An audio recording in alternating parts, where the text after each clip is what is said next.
You ever stop and think about how a hero of faith, someone who literally walked and talked with God, could turn around and repeat their absolute worst mistake? It just doesn't seem to add up, right? Well, that exact question is at the heart of one of the most puzzling and honestly profound stories in the Bible. We're calling it the Gerar BackDoor revival, and we're going to explore how a massive failure became the very path to restoration. That's the big question here, isn't it? Why would someone at the peak of their faith suddenly repeat their worst mistake?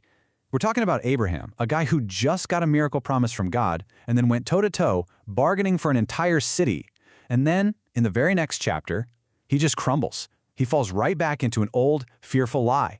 It's baffling for sure, but the reason why it happened, well, it's deeply human, and you'll see it's incredibly relevant for us today.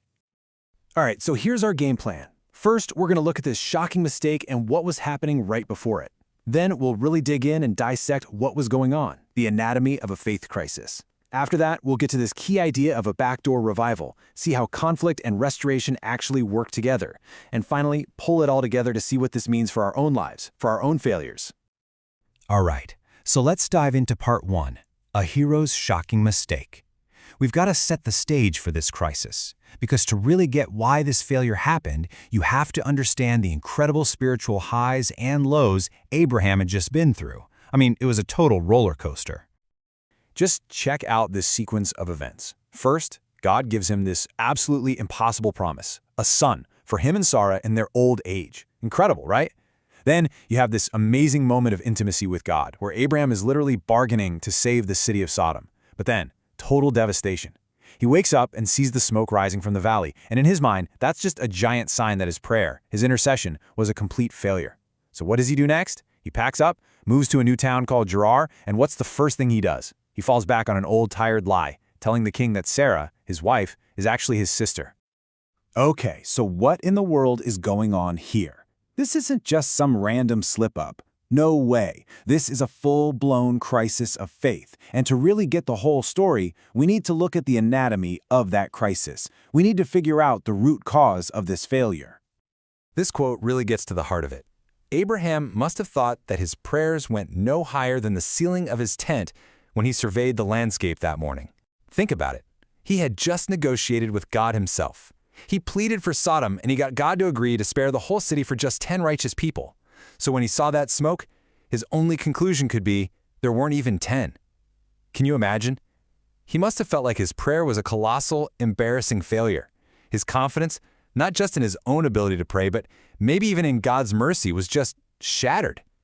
And when something like that happens, your faith can get, crippled. And it has some pretty clear symptoms, right?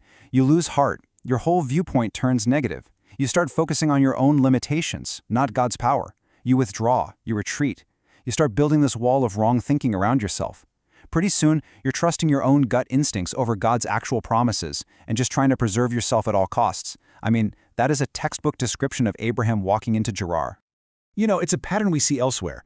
Think about Peter. Moments after swearing he'd die for Jesus, he turns around and denies he even knows the guy. Or hey, a more modern example. Think of Maverick in Top Gun after Goose dies. He totally loses his nerve, his edge, his confidence. He's afraid to get back in the fight.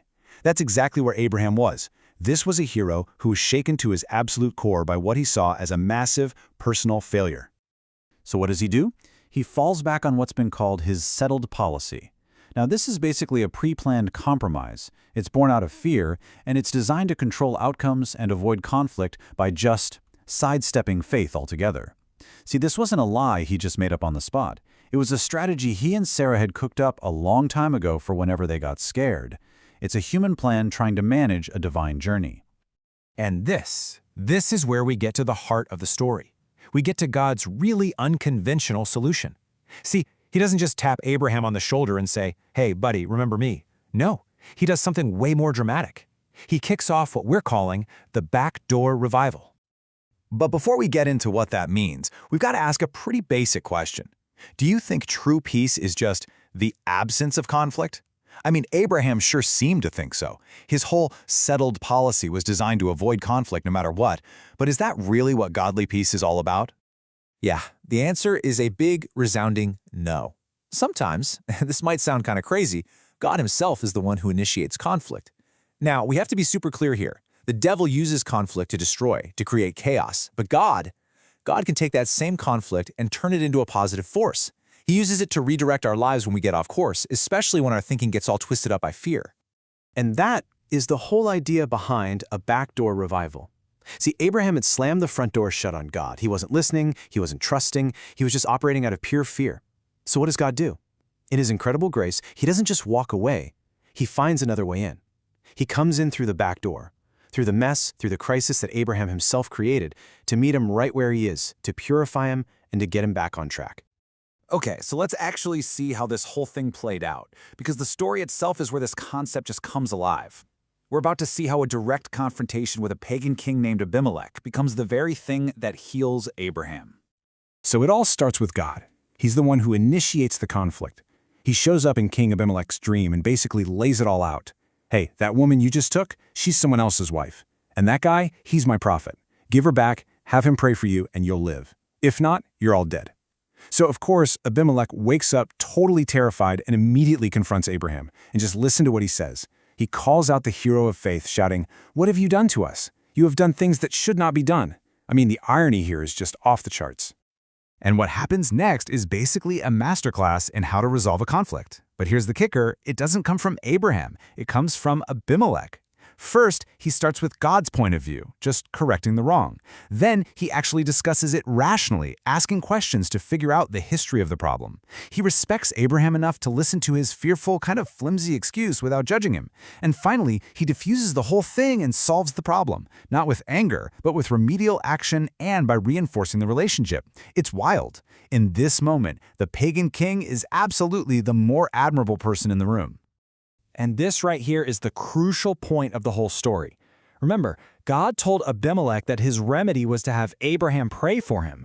But don't you see what's happening? Abimelech's remedy was also Abraham's remedy.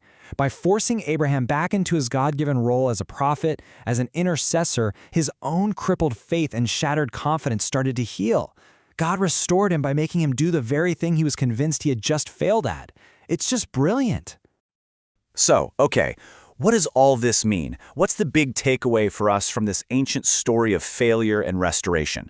Let's zoom out and look at our own lives and God's design. Here's the bottom line.